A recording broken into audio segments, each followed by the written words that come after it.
दोस्तों, आज मैं आप सभी के लिए बहुत ही इम्पोर्टेंट वीडियो लेके आ चुका हूँ पाई नेटवर्क की तरफ से। ऐसा मैं क्यों बोल रहा हूँ, वीडियो को देखने के बाद आपको समझ में आ जाएगा। बट मैं फिर भी आप सभी को बताना चाहता हूँ कि आज के वीडियो के अंदर आपको क्या जानने को मिलेगा। आपको जानने को मिलेगा कि पाई नेटवर्क के अंदर अभी ओवरऑल क्या चल रहा है, पाई के फुल ओपन मैनेंट को लेके क्या बताया जा रहा है, कब तक हमें देखने को मिल सकता है, और ये जो साल है 2026 कितना इम्पोर्टेंट हम सभी के लिए होने वाला है। 2026 के एंडिंग से पहले ही या 2027 के स्टार्टिंग में ही आप सभी को बहुत ही बेहतरीन चीज़ देखने को मिल सकती है। तो वो सब क्या है वो वीडियो के अंदर आपको जानने को मिलेगा, और उसके साथ इंडिया के अंदर क्या चल रहा है वो भी आपको पता चलेगा। तो इन्फॉर्मेटिव वीडियो है, शुरू से लेकर आखिर तक देखना। और एक मेरी रिक्वेस्ट है, अगर आप हमारे चैनल पर नए हैं, सब्सक्राइब करके नोटिफिकेशन बेल को ऑल पे जरूर से प्रेस कर दें, जिससे कि पाई नेटवर्क के लेटेस्ट अपडेट सबसे पहले आप सभी तक पहुंच जाए। उसके साथ डिस्क्रिप्शन में लिंक दिया गया है टेलीग्राम ग्रुप का, आप जाके जरूर से ज्वाइन करें पाई नेटवर्क के लेटेस्ट अपडेट्स के लिए, क्रिप्टो मार्केट के लेटेस्ट अपडेट्स के लिए, और कुछ भी नए प्रोजेक्ट्स होते हैं मैं यहाँ पे शेयर करता रहता हूँ। अब हम वीडियो को स्टार्ट करते हैं। सबसे पहले अपडेट के अंदर आप सभी यहाँ पे देखोगे एनक्लोज मैनेंट की बात की जा रही है, जहाँ पे अभी हम देखने को हमें मिल रहा है। उसके बाद यहाँ पे बताया जा रहा है, आप देखोगे ओपन मैनेंट जो कि फेस थर्ड करके है। ठीक है, तो कहीं ना कहीं अभी जो हमारा पूरा संघर्ष है वो यही है कि पाई का फुल ओपन मैनेंट हमें कब देखने को मिलेगा। इस चीज़ को लेके हम बहुत ज़्यादा अपना टाइम लगा रहे हैं, सोच रहे हैं, और इस पर हमारी जो सुई है वो अटकी हुई है, क्योंकि फुल ओपन मैनेंट आने के बाद ही हमें प्रॉपर तरीके से पाई देखने को मिलेगा ऑन द फ्लोर। इस वाले पहले अपडेट के अंदर बहुत सारी पास्ट की चीज़ें बताई गई हैं जो मैं आप सभी को समझाना चाहता हूँ, जिससे कि आपको बहुत ज़्यादा जानकारी मिलेगी। पाई नेटवर्क ने दिसंबर 2021 में अपना क्लोज मैनेंट लॉन्च किया था। इसके बाद फरवरी 2025 से धीरे धीरे ओपन मैनेंट की ओर बढ़ना शुरू किया। अभी क्या है, पाई का ट्रांसफ़र मुख्य रूप से पाई के अपने इकोसिस्टम के अंदर ही हो सकता है। कुछ केवाईबी प्रमाणित एक्सचेंजेस पर पाई की ट्रेडिंग उपलब्ध है। तो आपको समझ में आ रहा है मैं क्या क्या बातें बता रहा हूँ। उसके बाद ये है कि लेकिन अभी दूसरे ब्लॉकचेन या बाहरी वॉलेट में पाई भेजने की सुविधा पूरी तरह शुरू नहीं हुई है। नोड को पूरी शक्ति मतलब फुल नोड एम्पावरमेंट और पूरा ओपन सोर्स सिस्टम अभी भी बाकी है। तो ये चीज़ें बाकी हैं, और क्या होगी वो आपको पता चल चुका है। अनुमान के अनुसार 2026 के अंत से या 2027 की पहली 6 मई के बीच फुल नोड एम्पावरमेंट और ओपन सोर्स का काम पूरा हो सकता है। इस तरीके से यहाँ पे बताया जा रहा है। उसके बाद लिखा है कि हालांकि इसकी जो स्पीड है केवाईसी को लेके, इकोसिस्टम की जो प्रोग्रेस है, अलग अलग देशों के नियम कंप्लायंस पर डिपेंड करता है कि अलग अलग कंट्री के नियम्स क्या है, किस तरीके से गवर्नमेंट वहाँ के रूल्स एंड रेगुलेशंस को करवाती है और किस तरीके से फॉलो करते हैं। उसके हिसाब से थोड़ा डिले या जल्दी होता है। अगर भविष्य में फुल नोड एम्पावरमेंट पूरा हो जाता है, पाई का पूरा सोर्स कोड ओपन सोर्स हो जाता है, पाई वेब3 की सुविधा आती है, एआई और इंटरनेट के साथ बेहतर इंटीग्रेशन होता है, तो पाई नेटवर्क का इकोसिस्टम और भी मजबूत और उपयोगी बन जाएगा। ठीक है, ये आपको समझ में आ चुका है। ध्यान दें, ये भविष्य का एक अनुमान है, फोरकास्ट है, कोई आधिकारिक घोषणा नहीं है, कोई गारंटी नहीं है, मतलब ऑफिशियल पाइको टीम द्वारा नहीं है। ये बेसिकली एक परसेप्शन लगाया गया जो मैं आज इस वाले अपडेट के अंदर आप सभी को बता रहा हूँ। तो सिंपली अभी तो आप सभी को पेशेंस रखना है, बट लगातार आप यहाँ पे देख पाओ किस तरीके से काम किया जा रहा है।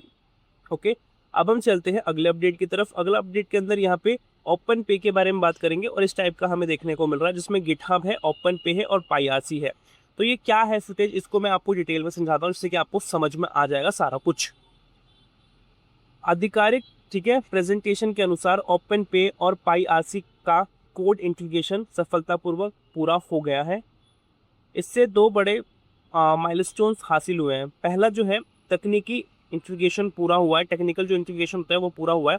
ओपन पे का पेमेंट सिस्टम अब पाईआरसी के अनुसार तैयार कर दिया गया है, जिसमें दो सिस्टम बिना रुकावट साथ काम कर सकेंगे। दूसरा पॉइंट है मैनेंट के लिए पूरी तैयारी हो चुकी है, जिसमें मैनेंट तैयार होने पर पेमेंट फीचर को तुरंत चालू किया जा सकता है। इसके लिए बाद में किसी बड़े तकनीकी बदलाव या इंटरनल इंटीग्रेशन की ज़रूरत नहीं पड़ेगी। तो ये डिफरेंस बेसिकली हुआ है। इसका मतलब है कि फ्यूचर में पेमेंट का जो प्रोसेस है ज़्यादा आसान हो जाएगा, तेज़ हो जाएगा, बेहतर हो जाएगा, जिससे जो यूज़र्स होंगे उनका अनुभव जो होगा वो बहुत ही बेहतरीन हो जाएगा। ठीक है, उसके बाद यहाँ पे लिखा गया है ध्यान दे करके यह जानकारी बताती है कि तकनीकी तैयारी पूरी हो चुकी है। इसका मतलब ये नहीं है कि यह सुविधा अभी सभी यूजर्स के लिए लाइव हो गई है। लॉन्च का समय संबंधित टीम के आधिकारिक घोषणा पर निर्भर करेगा। तो ऑफिशियल जो कंफर्मेशन होगा जैसे ही आएगा फिर आपके पास पहुंचाया जाएगा और जैसे ही बताया जाएगा मैं आपके पास बता दूंगा। ठीक है, ये हमारा हो गया सेकंड अपडेट। अब हम चलते हैं अपने थर्ड अपडेट की तरफ।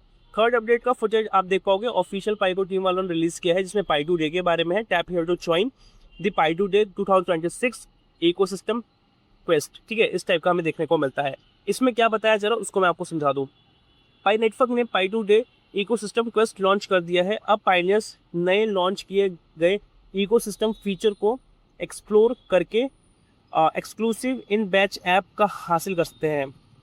इस पहल का जो मकसद है, जो चाहते हैं इससे जो यूजर्स होंगे वो पाई के जो फीचर्स है उसको प्रॉपर तरीके से समझ पाएंगे, अंडरस्टैंड कर पाएंगे कैसे काम करता है इकोसिस्टम, उसमें अपना इनिशिएटिव दे पाएंगे। इस तरीके से बेसिकली काम करने की बात की जाती है।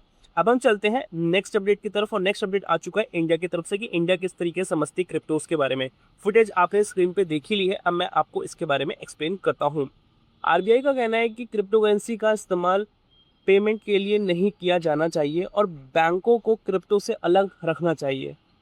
वही आरबीआई ने टोकनाइजेशन का समर्थन किया। उसका मानना है कि सरकारी बॉन्ड के टोकनाइज रूप को सख्त नियम रेगुलेटेड फ्रेमवर्क के तहत विकसित किया जाना चाहिए। आसान शब्दों में बताया जाए तो आरबीआई अभी क्रिप्टो को पेमेंट के रूप में अपनाने के पक्ष में नहीं है, लेकिन ब्लॉकचेन टेक्नोलॉजी का इस्तेमाल करके सरकारी बॉन्ड को डिजिटल टोकन के रूप में जारी करने के विचार का समर्थन करता है।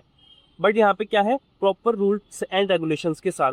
यहाँ पे आपको समझ में आ चुका है किस तरीके से क्रिप्टोस को देखा जा रहा है आरबीआई के थ्रू, जिसमें कि साफ साफ इन्होंने यहाँ पे मना कर दिया है कि क्रिप्टो का इस्तेमाल पेमेंट के लिए नहीं किया जाना चाहिए और बैंक और क्रिप्टो से अलग रखना चाहिए, बैंक को क्रिप्टो से अलग रखना चाहिए। तो मतलब जो बैंकिंग सिस्टम है उसको अलग रखना चाहिए क्रिप्टो से, इस तरीके से बेसिकली यहाँ पे बताया जा रहा है। और जो टोकनाइजेशन वाला चीज़ है ना, जो टेक्नोलॉजी वाला ब्लॉकचेन टेक्नोलॉजी वाला चीज़ है वो यूज़ करने की बात तो कर रहे हैं। ठीक है, सरकारी बॉन्ड या डिजिटल टोकन के जरिए बेनिफिट मिलेगा तो वो तो करना चाहते हैं ये लोग, बट अभी उसके लिए भी प्रॉपर रूल्स एंड रेगुलेशन होना चाहिए, उस तरीके से बेसिकली काम करेगा। तो ये था फाइनल अपडेट। आई होप आपको ये आखिरी वाला अपडेट भी समझ में आया होगा। तो अभी सबसे इंपॉर्टेंट चीज़ आप देख रहोगे ना यहाँ पे, वो ये है कि रेगुलेशन लीगैलिटी बहुत इंपॉर्टेंट है, तो ये होनी भी चाहिए और इसी से कोई भी प्रोजेक्ट लॉन्ग टर्म तक सस्टेन करता है। तो यहाँ पे हमें ये समझ में आ रहा है कि पाई धीरे धीरे करके और आगे चले जाएगा, क्योंकि पाई जो है प्रॉपर तरीके से लीगैलिटी पे काम कर रहा है, अपने आप को प्रॉपर पंचुअल करने में लगा हुआ है। पंचुअल करने का मतलब यही है कि ऑन टाइम चीज़ें करना, तो वो थोड़ी नहीं हो पा रही, बट सबसे ज़रूरी ऑन टाइम चीज़ें क्या कर रहा है, वो केवाईसी कर रहा है, क्योंकि केवाईसी बहुत कम लोगों की हो रही है। डिपेंड करें मतलब कि हम अगर कंपेयर करें 60 मिलियन पाइनियर्स से तो 20 मिलियन प्लस ही पाइनियर्स की हुई है, तभी अभी भी 40 मिलियन प्लस पाइनियर्स बाकी हैं। तो इसका मतलब ये है कि केवाईसी पे बहुत ध्यान दिया जा रहा है, मतलब ये जो प्रोजेक्ट है बहुत ही इसेंशियल तरीके से आगे बढ़ रहा है। तो आज की वीडियो के अंदर ये था, आई होप आपको समझ में आया होगा। अभी तक वीडियो पे बने हो जरूर से एक लाइक कर देना। मिलता है वीडियो के साथ, तब तक के लिए जय हिंद, वंदे मातरम।